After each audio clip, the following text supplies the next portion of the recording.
From the Joy News Center.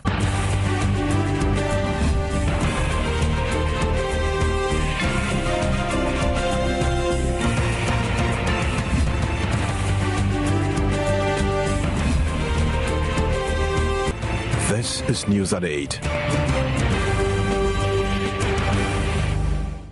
This is a primetime bulletin here on Joy News on Multi TV. Coming up, Public Utilities Regulatory Commission approves a 78% increase in electricity tariffs and 52% for water. Remains of late Ghanaian poet and statesman Professor Kofi Awoonor, who died in the Westgate Mall attack in Nairobi, returned to Ghana. Workers of state transport companies stage demonstration over poor working conditions, denying services to passengers in the process. Ghana Statistical Service releases second quarter GDP figures indicating government could miss 2013 economic growth rates. And Assembly members of Asing North Municipal Assembly reject DCE nominee for a third time, despite going on his knees to plead for forgiveness. We also have sports, showbiz, and international news coming up.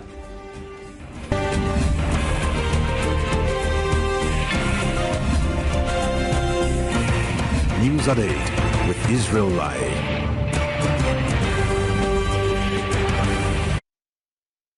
Now, very first story, electricity consumers will now have to brace themselves for 78.9% increase in their bills effective October 1.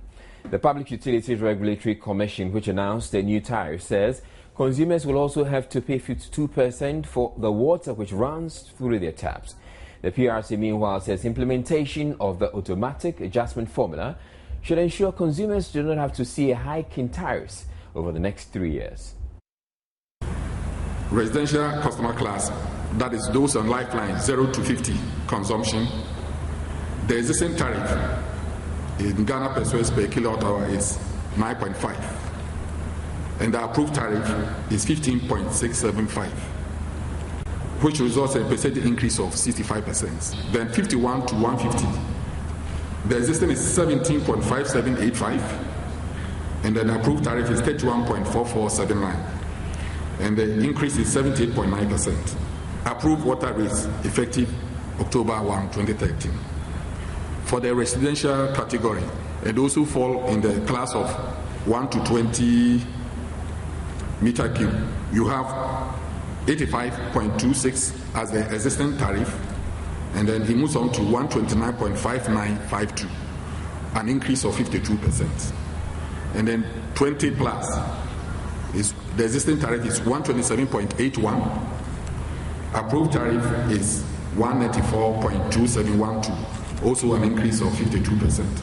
The approved electricity tariffs are significantly less than the 150% the PURC floated last week, and a lot less than what the utility companies had proposed. The PURC, however, explains it hasn't completely dismissed the request of the utility companies and that they could enjoy an automatic adjustment in the tariffs if they meet certain conditions. The automatic adjustment formula will kick in after 3 months, but it will depend on the situation we see on the ground. If, for instance, we see gas coming in large amounts, certainly we might not apply it.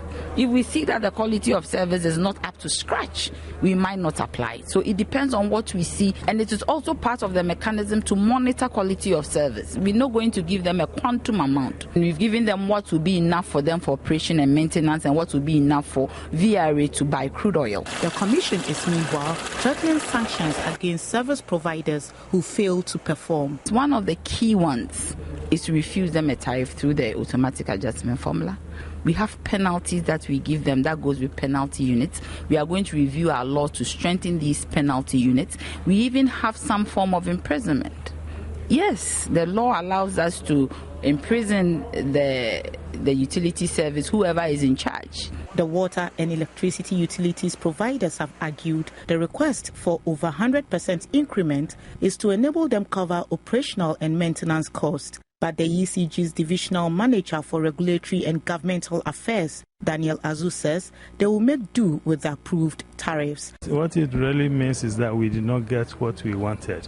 And what it means is that we will use what we have gotten now to do the works that we need to do to be able to continue to improve the service to our customers. I won't say you are not satisfied. You are satisfied because the regulators have the mandate and they have ruled. You cannot say you are not satisfied with what they have ruled. According to the utilities providers, government has covered most of its debts as at December 2012. The ECG, NEDCO, and the Ghana Water Company say they have taken steps to ensure prompt and better service delivery to customers. Now, the public is obviously not excited about the increase. We've been speaking to some members of the public. As Ghanaians, we must not be too worried about the increment of water bill and so on. You see, when you compare Ghanaian workers to those in the diaspora, you see a vast difference. Whereas those in the developed world work for what they are paid for. We Ghanaians do not work according to what we demand from the government. We just pray that if it increase also, that the government should try and think about the salary also. Yes, then to help, to try to help, because immediately if they help a little bit the salary also, now people cannot, it can be a balance. There wouldn't be any problem in increasing, but I don't see the reason why the government should allow we the consumers to go through such an ordeal, in the sense that how can you be providing me with the services which I'm supposed to pay for, and at the end of the day, understand, you don't provide an effective services, and still because I don't have any other choice, than to pay, I'll be forced to pay. To some of us who do government work, we've not seen any increment in our salaries, yet we are seeing increment in the bills, which I think is going to affect us a lot. So maybe for some of us, we cannot feel it if we get increment in our salaries. We've invested in a new group of people, a new set of government. Let's see what comes out. Let's see what they can do for us, because we are always expecting them to give us the best of the best. So we don't know for this new set of government. We'll wait and see what they can do for us. The remains of the late Professor Kofi Awoonor, who died in the Kenya Westgate Mall attack, has arrived in the country from Nairobi. Ghana High Commissioner to Kenya and Professor Awoonor's son, who sustained gunshot wounds in the attack, accompanied his father's remains. They were received on arrival at the Kutsang International Airport by family members and some government officials.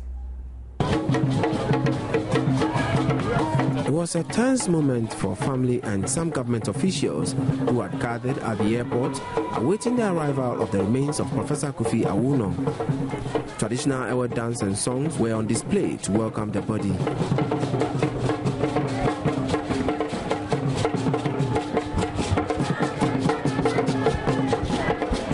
The plane landed a few minutes after 12 noon, with the military standing by on the tarmac to give the late professor a state recognition.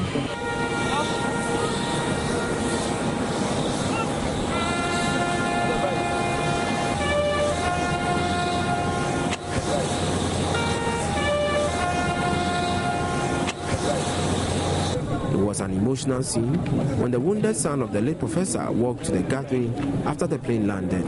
The ceremony then began with incantations, which according to the family were requested by the late professor before his death.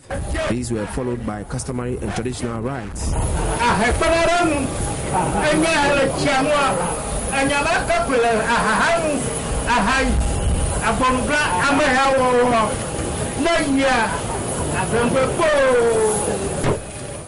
Professor Kofi Awoonor, a close friend and family of the late professor, referred to Professor Awoonor as an ancestral warlord who was reincarnated. Those who know Professor Awoonor very, very well and can conduct an effective biometric verification may notice a slight scar on his forehead. He was born with that scar. And what he told me once upon a time was that when he was born, as is usually done in our area, the elders went to consult to find out which ancestor it is who has come back home. And the particular ancestor who was identified as one he had reincarnated was a brave man who had died in battle. They then sang a traditional farewell song to bid their beloved a final goodbye.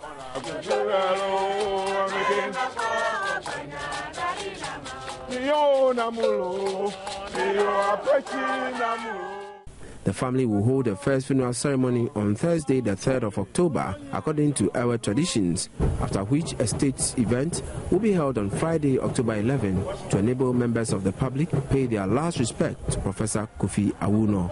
Per Professor Awoonor's request, he will be laid to rest at his hometown November 9. Professor Kofi Awoonor was killed in a terrorist attack on Westgate Shopping Mall in Nairobi, Kenya. His body has since been deposited at a private funeral home awaiting burial.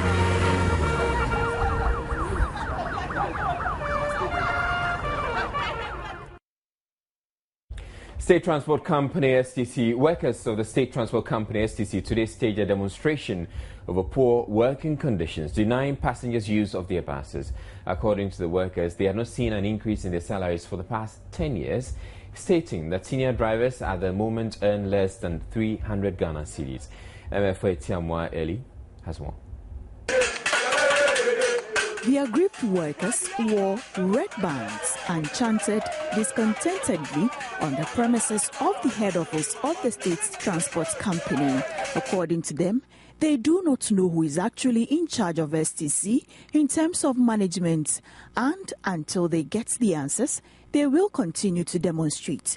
The local vice chair, Victor Nyankote, enumerated a host of issues workers are not happy about and demanded the current management be removed to give life back to STC. Today, we are saying that we want the management out for whoever owns this place to bring their people to come and manage this place. As we speak, if you throw your camera into the workshop, you see a whole lot of buses that are packed, and if you ask, you could say that it's mismanagement. So we are demonstrating today. One, we want our PF to be paid to us. We want salary increment, and we want to know who owns STC. At the time of Joy News's visit to the yard, no senior official was available. The workers complained none of them had reported to work that morning. The leaders of the demonstration claim they had messaged that some of them had gone to the Smith's guest house, inviting them over for dialogue. The last time that they talked about our increment, it was the MD who proposed that he's going to give us 12% salary increment. And my sister, for 10 good years, somebody who is taking about 200 or 300 Ghana, and you are going to give him 12%, is it not an insult? While you are taking about 75 million a month. Some travelers were caught up in the demonstration, shared their frustration with the news team.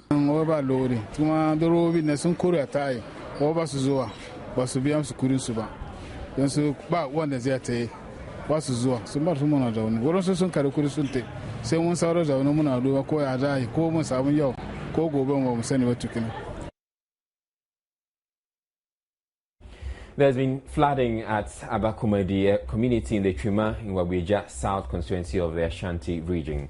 Mahmoud Nuruddin visited the area and reports about 20 houses have been submerged and affected residents are being rescued by neighbors. Some residents of Abakumadi have been cut off from Kumasi due to flooding. As at noon, some children were still trapped. poor road network and demarcation of lands have been cited as a possible cause of the disaster. This wall on the waterway, according to residents, blocks the free flow of rainwater, and residents are therefore calling for it to be demolished. Residents attributed the flooding in the area to the lack of proper drainage system and want a construction of proper storm drains to prevent future occurrence. Anthony Osei is the Member of Parliament for the Echuma-Nwabedja South constituency. We have an association here, so we are coming to meet, and then probably if there's any help from above, we'll do it. But I'm going to see the highway man, I know him personally, to discuss the issue with them. To come and make somebody come down here to come and make some estimates. We want to know how much it will cost if you want to solve this problem. Dredging, clearing of the garbage, and then probably a bridge. Chief of the area, Nana Safukantanka II, called on government to help deal with the situation. I went personally to the MDC to confront him about the situation we are having in Atabakumadi. Our road, we don't have road. Our sanitation is very poor. Everything in the town, we haven't received anything from the government for the town. So we are appealing to the people authority to come and help the town of Abakumadi. This man in the water and his family are among others affected.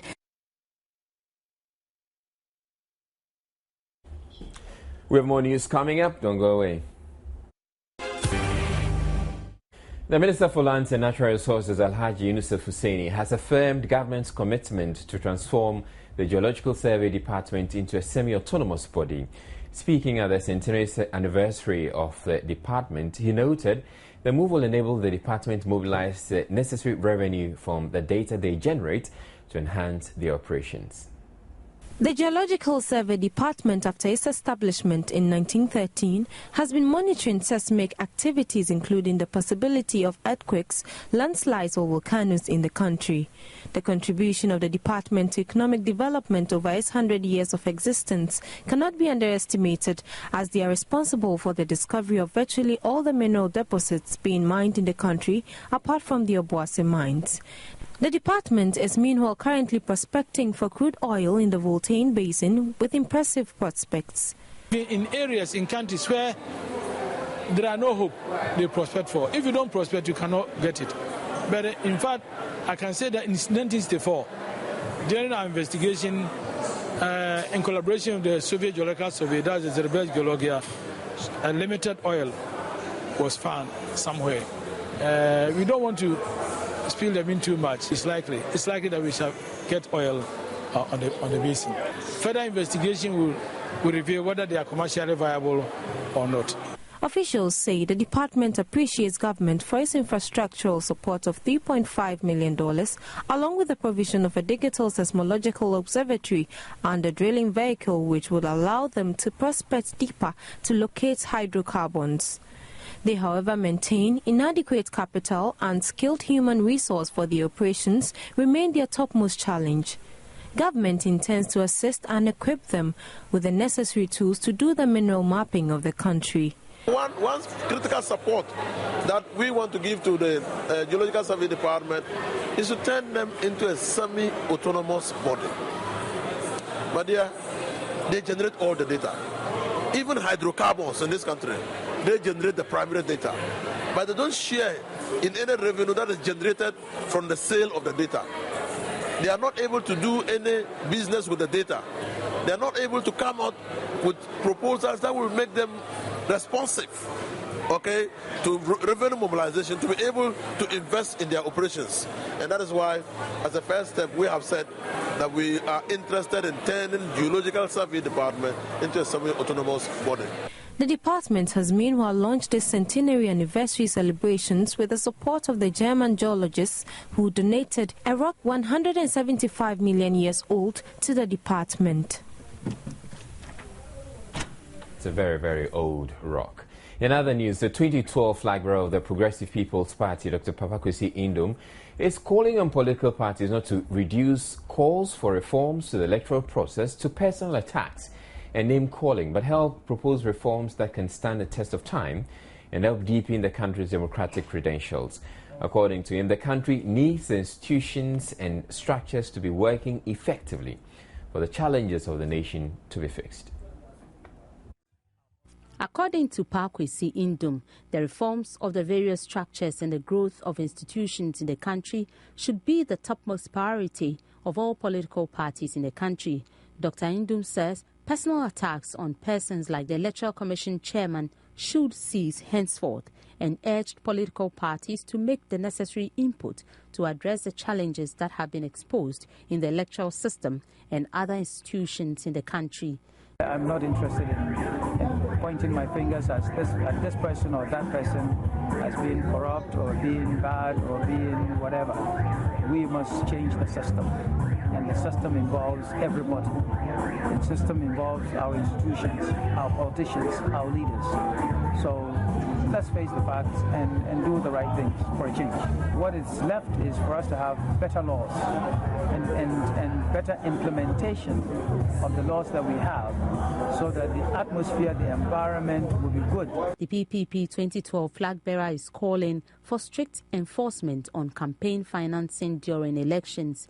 According to him, the nation might be losing resources from incumbent and prospective governments if the sources of funding of political parties are not scrutinized to bring fairness in the political front. We must know where monies have been coming from to fund campaigns. Those who have been incumbent in government, have they been using our taxpayers' money to finance their campaigns? Have they been using our projects funded by our tax money to win votes? And indeed, have some people been taking monies from foreign sources? Richard Kudunyaku's report. As a new look, Papa Kwesi Indum. The 53-year-old Fidelis Zumakpe has been confirmed by Assembly members as District Chief Executive for Dafiame Bussie Isa in the Upper West region. Until his confirmation, Fidelis Zumakpe was the Dafiame Bussie Isa District Director for the National Disaster Management Organization, polling 17 of the 21 votes cast. Rafiq Salam's report from Isa. The emergency session to confirm the president's nominee for the position of District Chief Executive was attended by all the 21 Assembly members, traditional rulers and several appointees of the government, including Secretary to the Cabinet and Northern Regional Minister, Bid Siding. The election, which was supervised by the acting Upper West Regional Director of the Electoral Commission, Ali Dauda, required the nominee to win 2/3 of the votes, and he polled 17 of the 21 votes. The DCE-elect Fidelis Zumakwe, in his victory speech, thanked President Mahama for the confidence reposed in him and promised to work hard. Upper West Regional Minister Dr. Ephraim Avianso thanked the Assembly members for the confirmation of the nominee, which goes to prove that the President has made the right choice for the district. Rafiq Salam's report from Wa. Elsewhere, the District Chief Executive nominee for Asing North Municipal Assembly, who was rejected twice and nominated by the President, has been rejected for the third time. Fully aware of the resistance he had to deal with, Alexander Entry Bwesiakon this time decided to pull a stunt by going on his knees before the Assembly members to plead forgiveness for any wrongdoing. He, however, could only manage 50% of the votes. There was heavy security presence at the Asing North District Assembly Hall to ensure that the confrontations that erupted in the previous elections were avoided. In a dramatic fashion, the DCE knelt before the Assembly members and pleaded for their votes to avoid a third successive defeat. But Alex Nchibwesiako's pleas and the intense lobbying, coupled with the support of his colleague DCEs who thronged the venue, could not make him sail through as he polled 25 of the 46 valid votes cast. Some supporters of the DCE who had thronged the election venue stormed the place after the election and demanded why the Asing North District Assembly should be denied a district chief executive.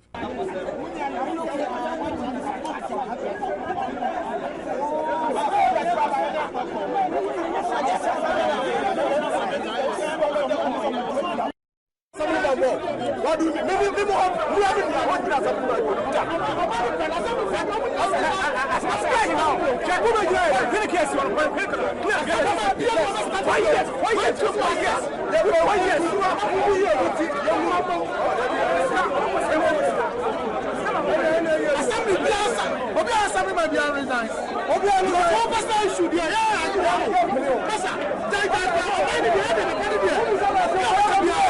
Central Regional Minister Samuel Sapon, in the company of his deputy, Queen Kofi Awoonor, were held spellbound at the turn of events. Meanwhile, within a period of 10 days, another election is to be held to finally confirm or reject the DCE. That will be Alexander Nchubuisiaku's fourth successive attempt at becoming the DCE for the Asin North Municipal Assembly this year. Richard Kojonyaku's report from the Central Region.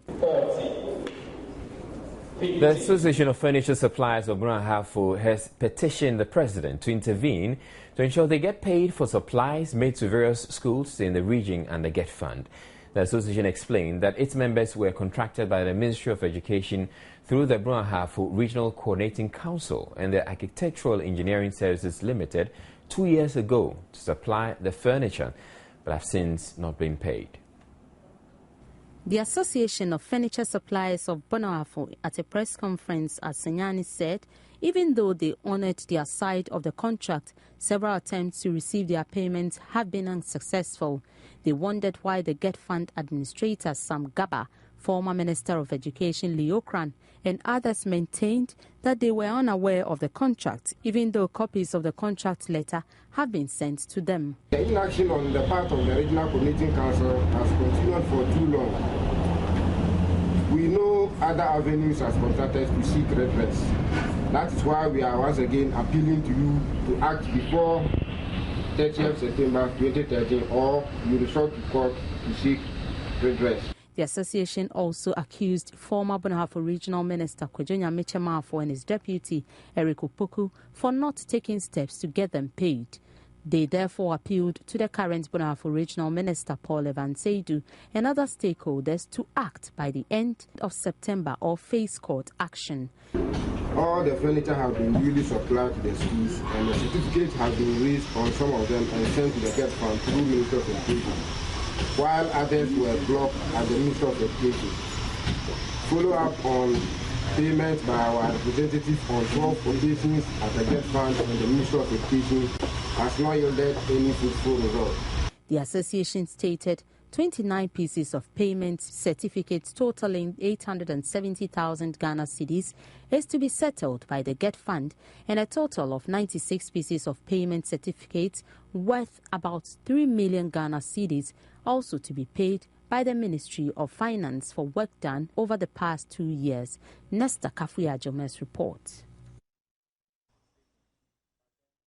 Star Ghana has signed a $1.92 million grant agreement to sponsor media projects. The funding is expected to help media organizations undertake projects aimed at improving the quality of life and enhance national development. Programs Manager Ibrahim Tanko Amidu explains the initiative is aimed at strengthening media civil society collaboration for effective governance.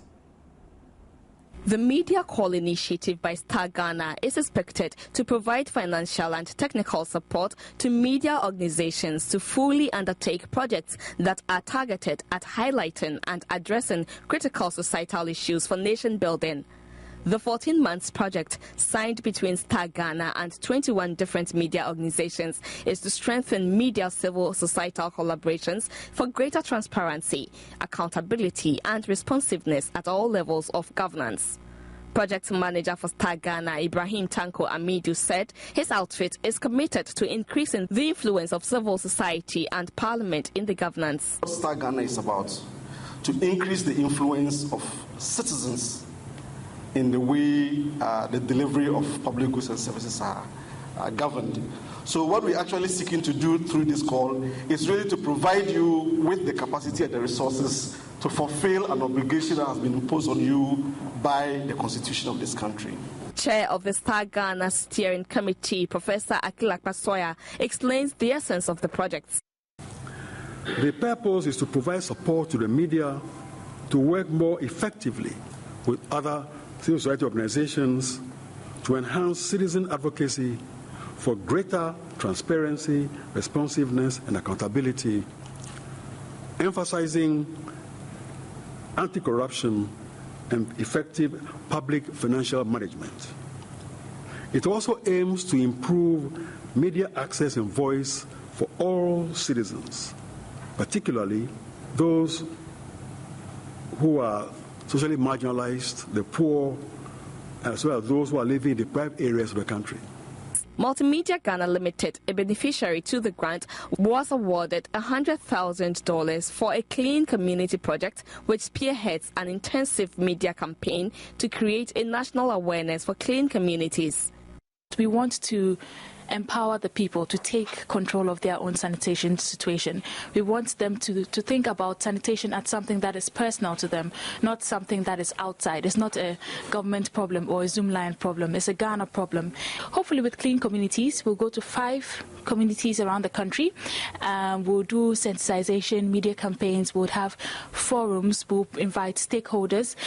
We'll also let the communities come out and tell us what exactly they need to bring a sort of sanitation drive. We want to create a national impetus to make sure that from clean communities, we get a clean Ghana.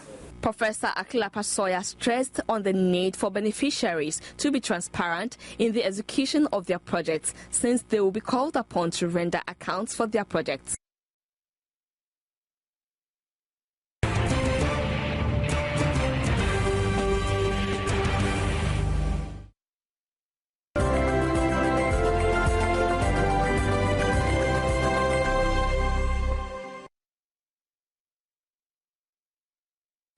Hello there, good evening and welcome.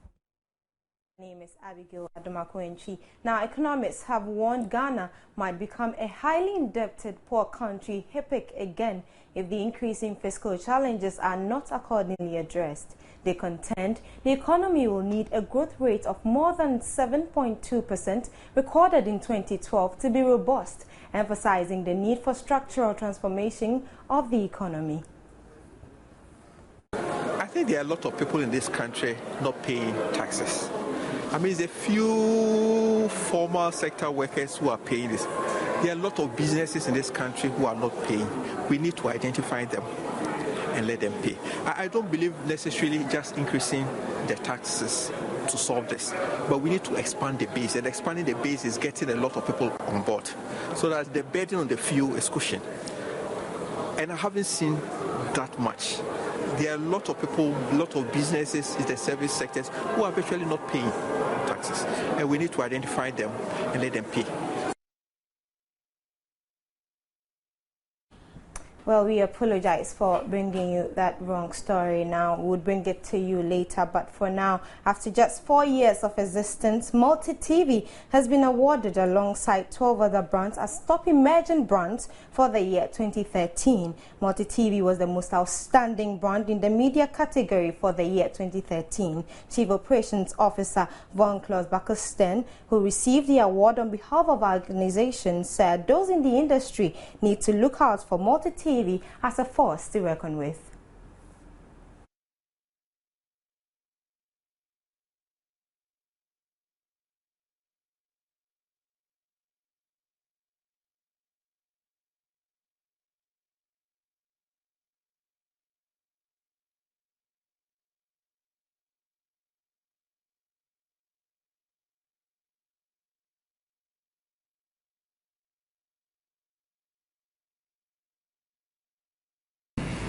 Today, I'm here with my program director, Abdullahi Abudu, and my head of engineering, Edwin Anan.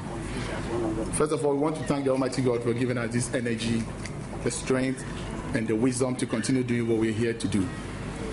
For us, it's a clear indication that the quality in our thrills and variety has been appreciated. And indeed, Multi TV has transformed the satellite business in West Africa. We will continue to give you the thrills. We operate the only multiple channel TV platform that draws audiences in different markets for different advertisers.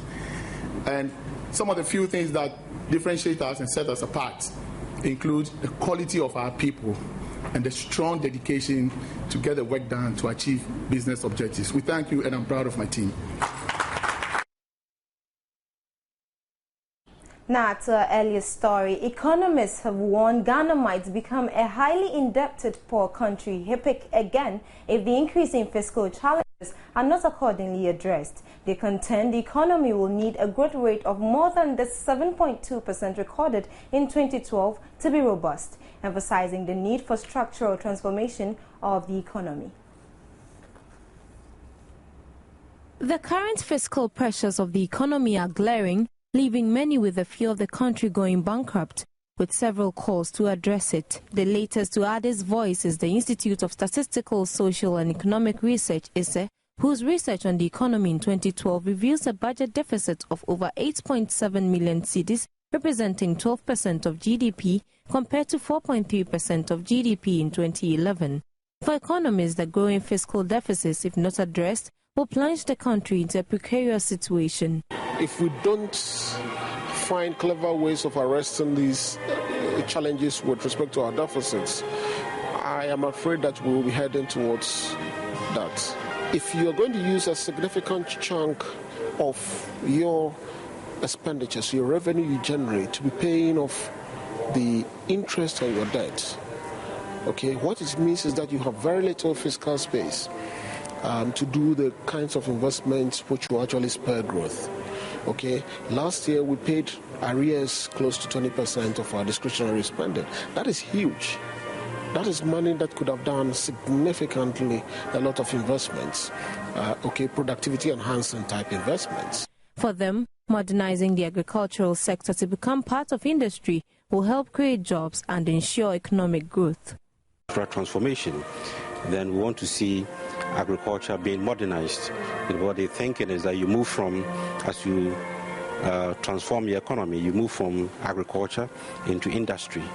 So it doesn't mean you stop producing agriculture, but agriculture becomes processed, and therefore it becomes part of industry.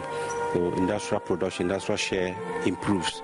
But we have moved from agriculture straight into services, and it's not a bad thing. But then the kind of services that we are talking about is not creating the needed jobs. It's banking, finance, wholesale and retail. That is not where we want to go. We want to focus more on manufacturing and also commercial agriculture, so that we'll be able to employ more people. Well, so we will be bringing you the provisional GDP, but for now, I'm done here. My name is Abigail Adomaquinchi.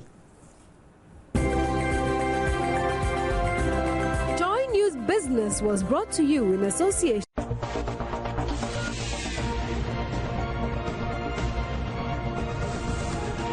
Sports is brought to you in association.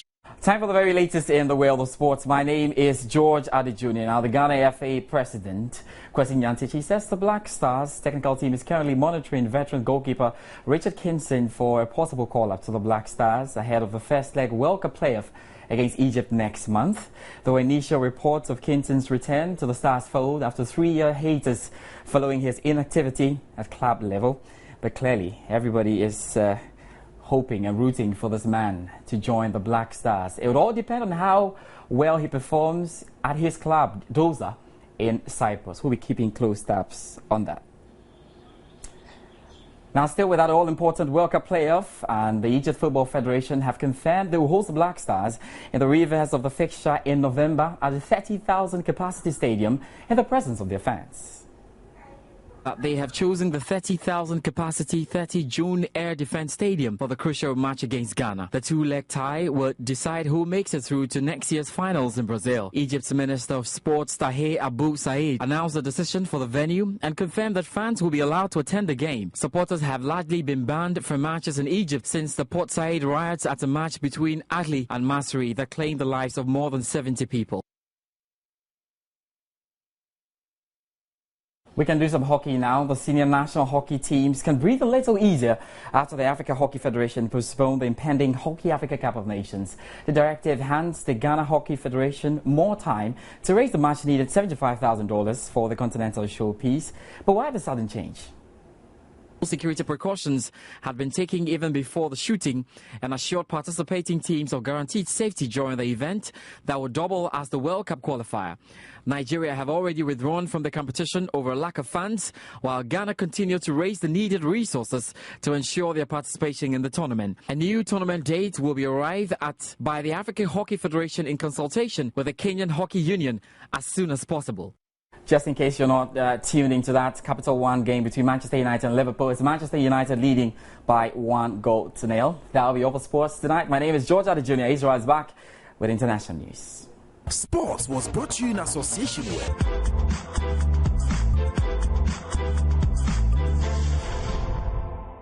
Showbiz is brought to you by Nigerian Afrobeat living legend Femi Kuti has arrived in Ghana. The music star is in Ghana to headline the third edition of the African Legends Night concert slated for Saturday, September 28. So Legends Night is happening on September 28, but there's something else happening in Showbiz right here on Multi TV. Watch this.